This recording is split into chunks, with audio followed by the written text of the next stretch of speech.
Benchmark, the voice of business. Presented by LMD.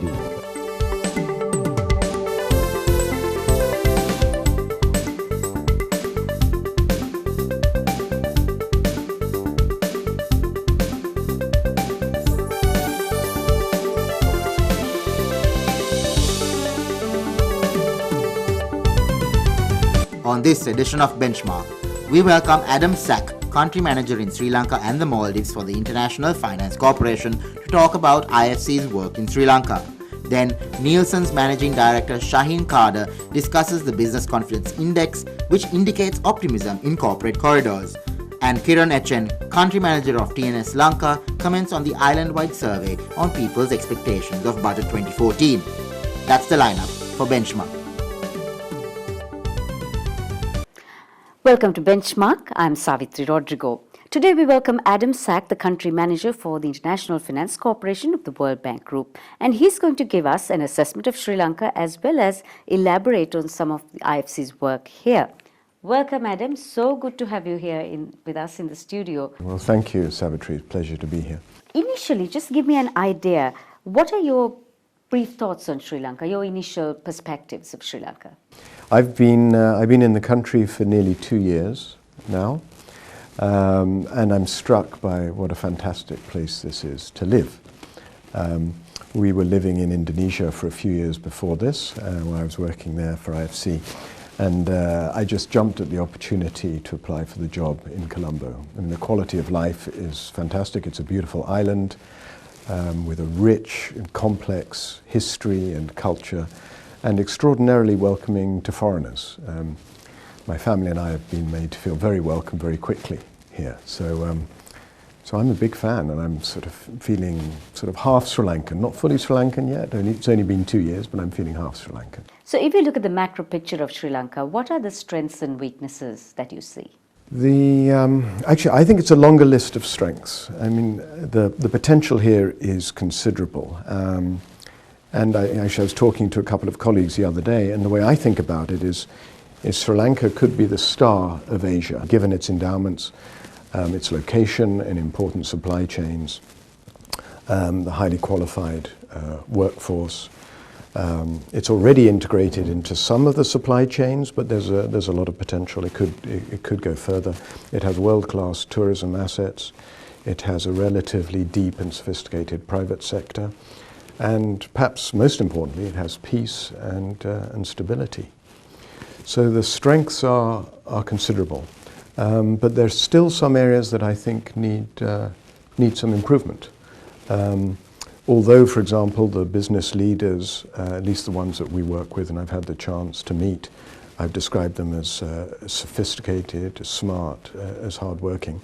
But there's a lot further they can go in terms of improving their competitiveness, not only competing within Sri Lanka, but taking Sri Lankan expertise across the region and more globally.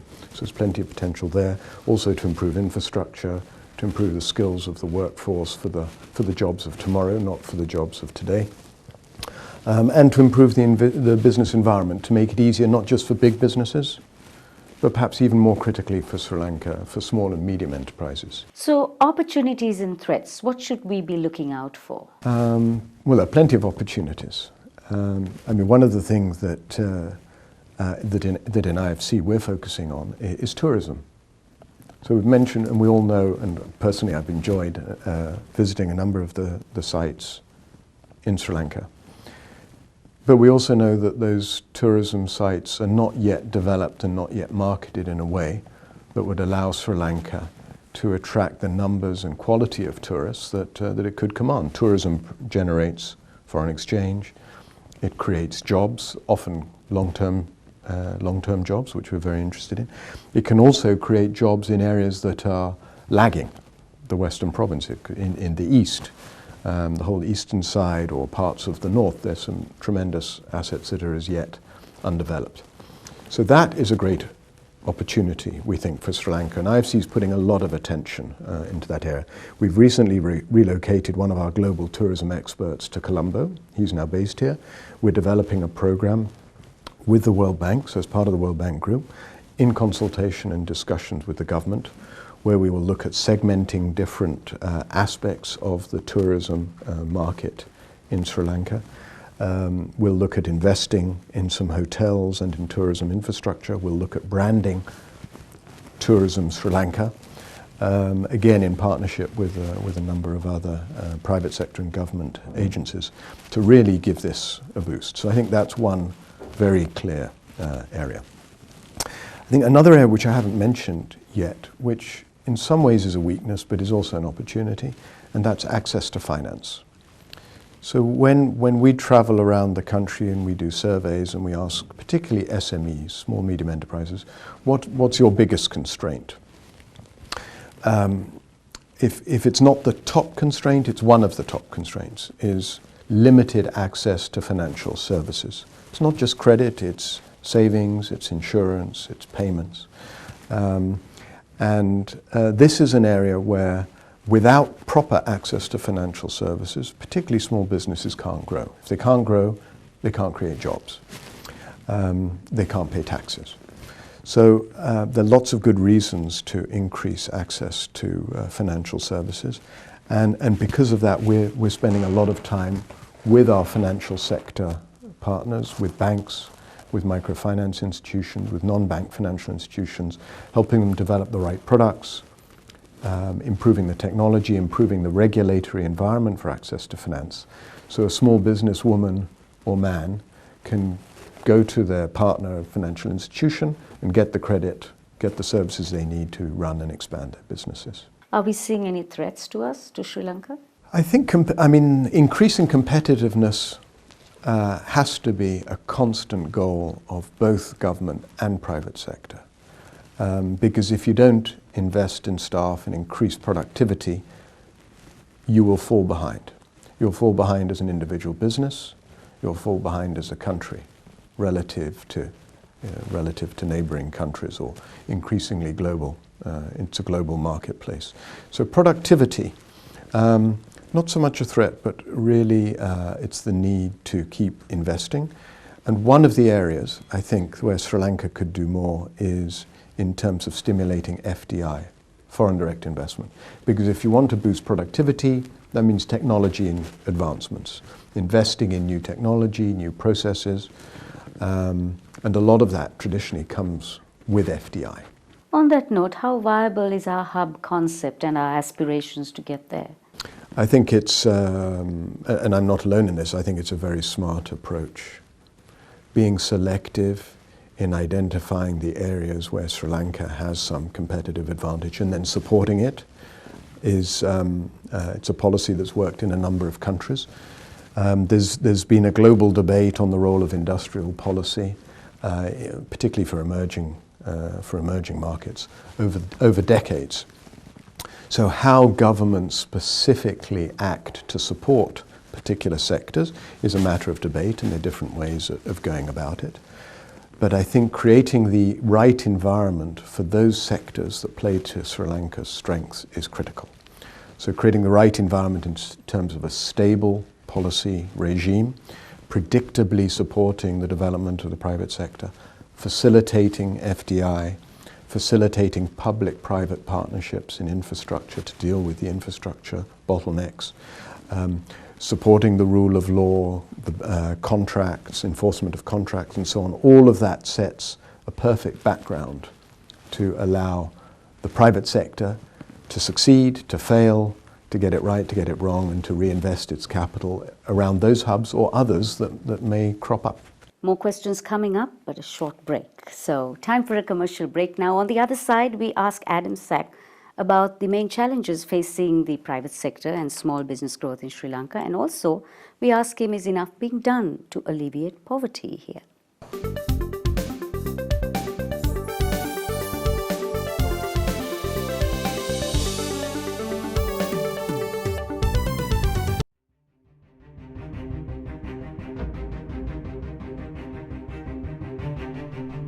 When we entered the industry in 1995, a new star was born as a fully owned subsidiary of People's Bank. For those seeking to grow their businesses, PLC provided the seed.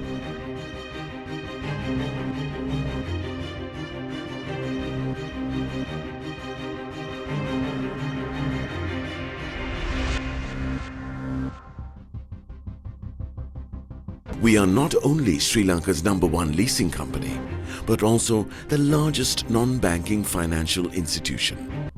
Welcome to a new dawn for the nation. Introducing People's Leasing and Finance, PLC.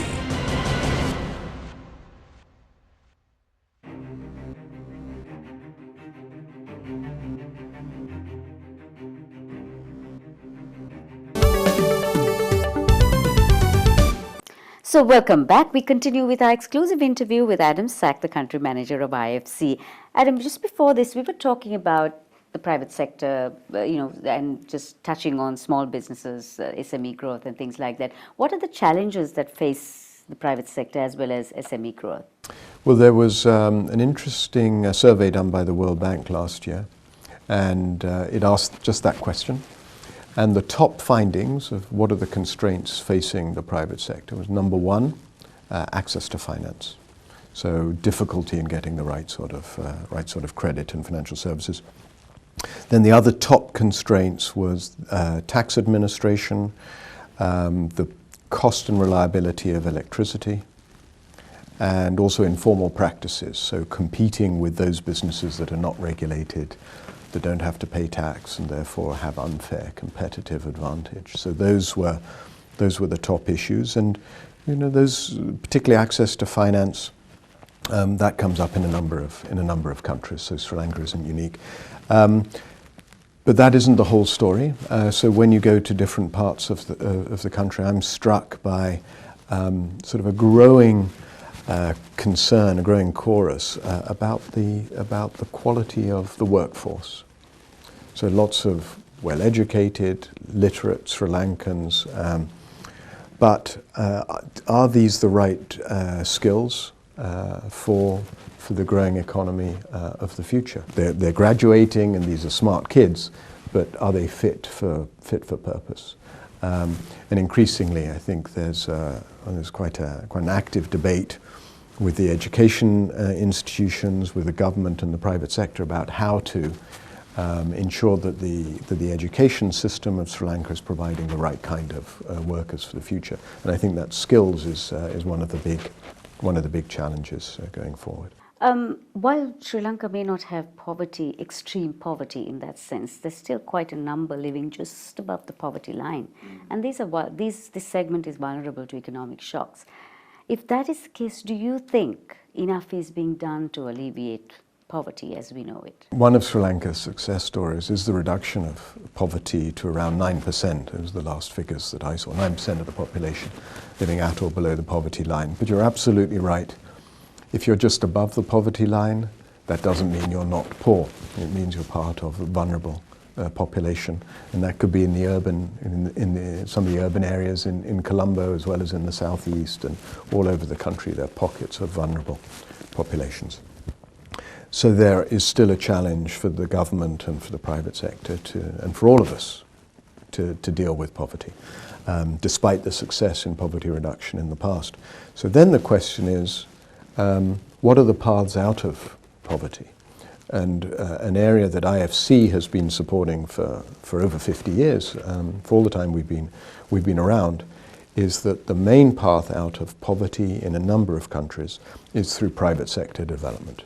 It's through the creation of jobs, through the creation of income that allows people to lift themselves out of poverty.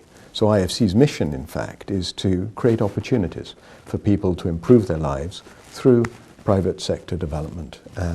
And I know from my time here and from what I hear from my friends in Sri Lanka that many in the government, in the private sector, in civil society are dedicated to this goal as well. Just getting back to tourism, Adam. Sri Lanka is among the top destinations in the world, labeled by enough and more tourism reviews and things like that. But at the same time, I mean, even Time says we are among the 5 top destination cities that's going to see an increase in travelers coming here in the next year.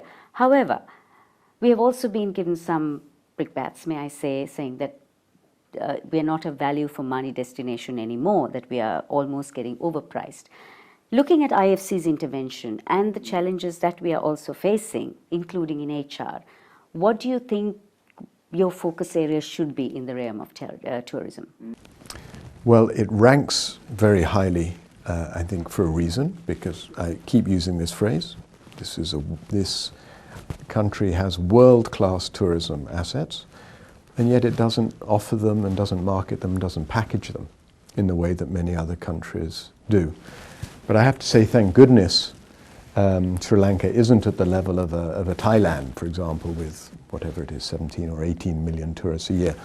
I mean, the beds are not here, the infrastructure's not here, the country couldn't cope.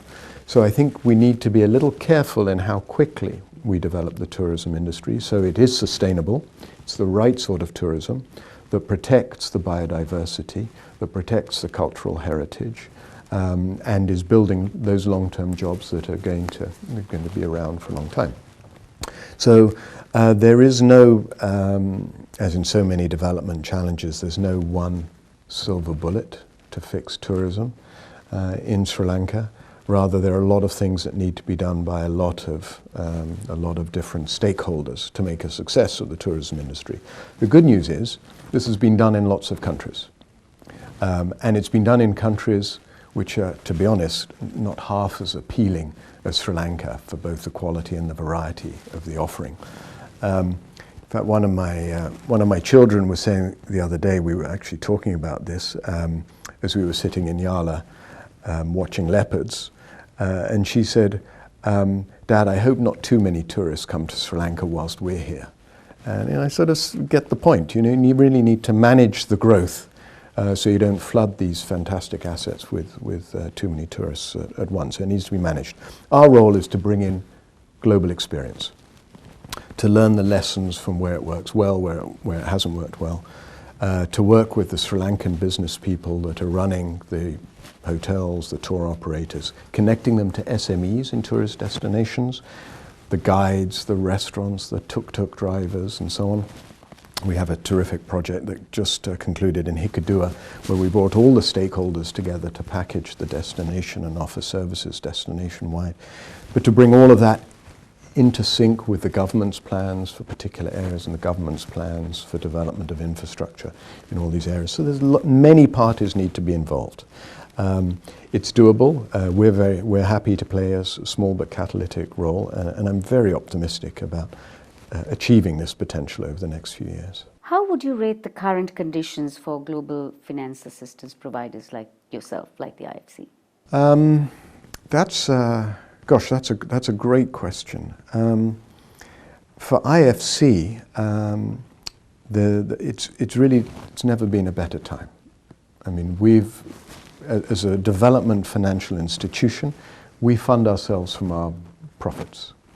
And every year we've been profitable for sort of every year but one over the last 50-some years. So we have plenty of resources to fund development projects. We also have a number of partners who are giving us increasing sums of money to support these development projects. Because we're on the ground, we have a big network, we can take the capital from various countries and sovereign wealth funds and institutional investors and invest it in long-term projects in emerging markets. To give you an idea of scale, in the last year we invested something like $24 billion US dollars in projects around the world. So availability of capital isn't the issue for us, and we can mobilize additional funds from other partners as needed. Now, we're in a fortunate position. Not everyone is cash rich or has a big balance sheet to invest in emerging markets. But what I've found in Sri Lanka and in many other countries where I've worked, it's not about shortage of capital. If you have a good project, you have a good sponsor in the right sort of business climate, you'll get the money. You may need to work a little bit harder in some countries rather than others, but you'll get the funding. So really the key, get the business environment right, fix the infrastructure, and then allow the private sector to rise. Thank you so much, Adam. It has been great. Thank you for sharing all that information with us on Benchmark. My pleasure. Thank you. So that was Adam Sack, the country manager of the International Finance Corporation, or IFC, speaking exclusively to Benchmark. On the other side, to give you a little bit about the latest on the Business Confidence Index, we have the Managing Director of Nielsen, Shaheen Cader, and To give you the pulse of what the country is feeling like about the upcoming budget, the country manager of TNS Lanka, Kiran H.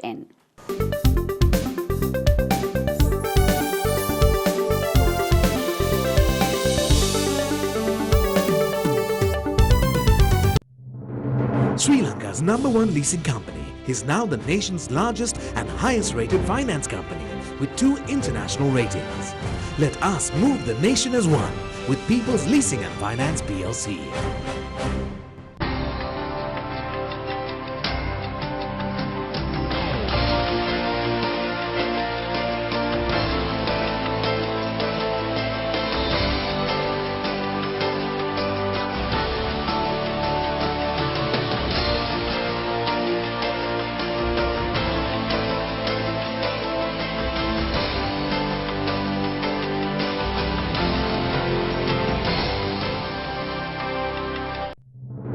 Sri Lanka's #1 leasing company is now the nation's largest and highest rated finance company with 2 international ratings. Let us move the nation as one with People's Leasing and Finance PLC.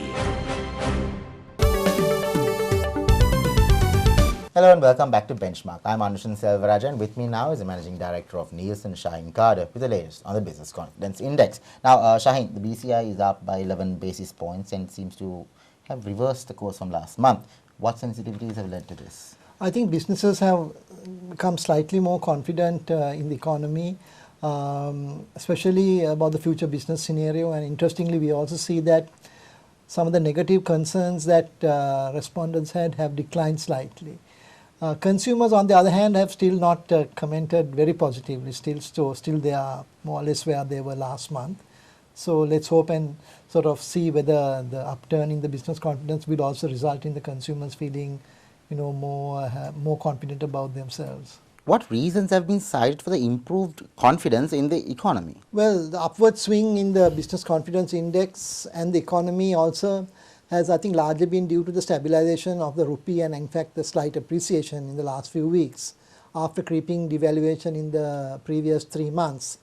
Anushan, I think this is obviously, since in Sri Lanka, imports are a significant cost of business, so the business outlook therefore accordingly has improved with more favorable currency scenario for import-based businesses. Shaheen, how would you explain the more positive sentiment regarding our investment climate now? Is it in any way influenced by the prospect of the CHOGM or Budget 2014? I think a lot of publicity has been given to some of the new developments that are happening, including as well as CHOGM, I think. So CHOGM, the visible development that is taking place in terms of the Katunayake Expressway, the Colombo Harbour Extension program has all contributed to this. Hopefully going forward, even James Packer's investment might, add to this positive sentiment. That was the Managing Director of Nielsen, Shaheen Cader, with the latest on the Business Confidence Index. After a short commercial break, we will be back with the latest on the LNB TNS survey with the Country Manager for TNS Lanka, Kiran H. Stay tuned.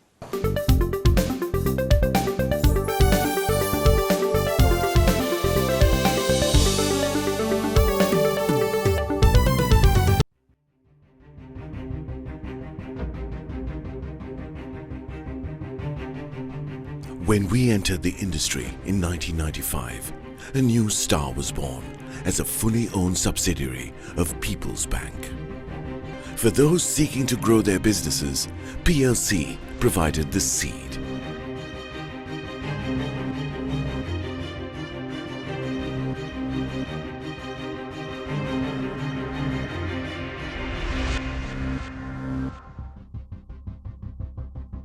We are not only Sri Lanka's #1 leasing company, but also the largest non-banking financial institution. Welcome to a new dawn for the nation. Introducing People's Leasing and Finance, PLC.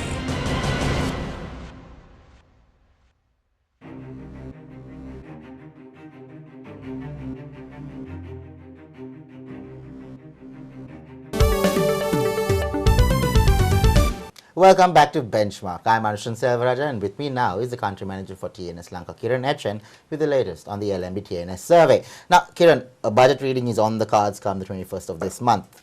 What do poll respondents have to say about this? As is always the case, Anushan, there will always be expectations around the budget times. But going by the poll results this time, we sense a mixed opinion coming around it. One of the biggest things that people look out for from budget is taxes, and on this count, it's not a great story. People are not too hopeful about any reduction in taxes. Close to 70% of whom we met believe that there won't be any reduction in the direct taxes on income. Over 60% plus believe that there won't be any reduction in indirect taxes like VAT either. So it's not a great outlook to begin with itself. But on the other hand, they are talking about they are expecting incentives and concessions to local businesses, to small and medium enterprises. They are surprisingly they are expecting steps, very strong steps to be taken to identify tax evaders and penalize them. And there is a lot of talk around they are hoping steps will be taken around the economy and bolstering the economy.